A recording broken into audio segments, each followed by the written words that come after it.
that even mean, Bowers Game Corner? Hey there, YouTube. I'm back again today for the more of the Gamecrafter Spotlight series, where I spotlight a different Gamecrafter game every month to do a series of videos on it. And this month's game is Undermine. This is for 2 to 5 players, even though there is a solo mode. Ages 12 plus. It'll take you 30 minutes to play. It's from J.T. Smith and artwork by Jason Glover of Grey Gnome Games. But this is going to be the unboxing of it, so this is going to be a deep unboxing as well. So I'm not just going to tell you what the components are, but I'm going to show you a little bit of how the game plays through the components. So first and foremost, we have our handy dandy rule booklet. It's not too bad at all. It had me up and running pretty smoothly. Short, sweet, to the point. Overall, well done. Moving on to the components, you're going to pop out a whole bunch of these little gemstones. They come in these little weird cards that just kind of pop out. They're perfectly serviceable. You're going to spread them out in the middle like this, because this is going to be the underground, where you are going to be mining through with these little pieces right here. And I'll show you how these work in a second. But essentially it is, you're just going to be going through there, and all the stuff that you mine over, you get to collect. And you're going to be able to collect them down here on your little player board. Now, your little player board is going to keep track of a couple things. First, it's going to keep track of the amount of money you have, because you're going to be able to spend money on a couple different things. And it's also going to show you how many points you're going to get when you score, because the object of the game is to collect all these resources, to mine all these resources down here, and then sell sets of them. And you can sell either sets that are completely the same or completely different. So in this particular instance, if this is what I had in my garden, I could sell all 3 of these for 9.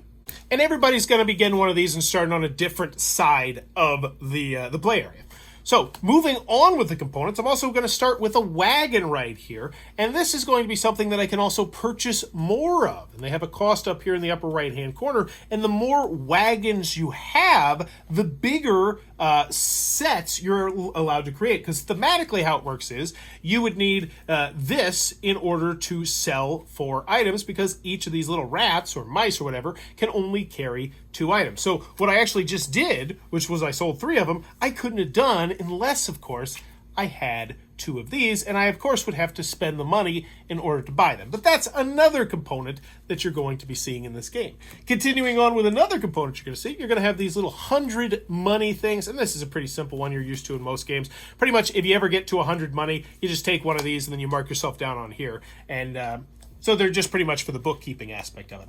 Another thing you can buy is you can buy more storage. So you can buy these, and they cost the existing number of storage spaces you have. So the first one you buy would only cost you 3, because you have 3 right here. Then the second one, so you buy that for 3 coins, and then if you wanted to buy another one, it would cost you 9, because you had 9, and then this one would cost 15. But this is then going to allow you to store more things, which then can give you more money.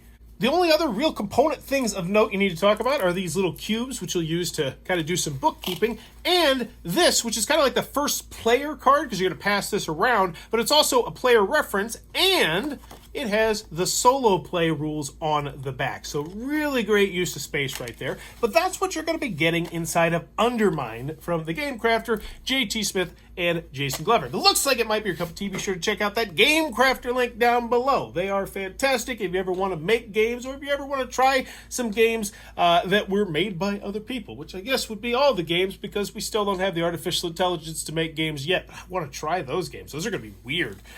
But this looks like it might be your cup. And if you're enjoying the content, please click on the subscribe button down below. Bye-bye.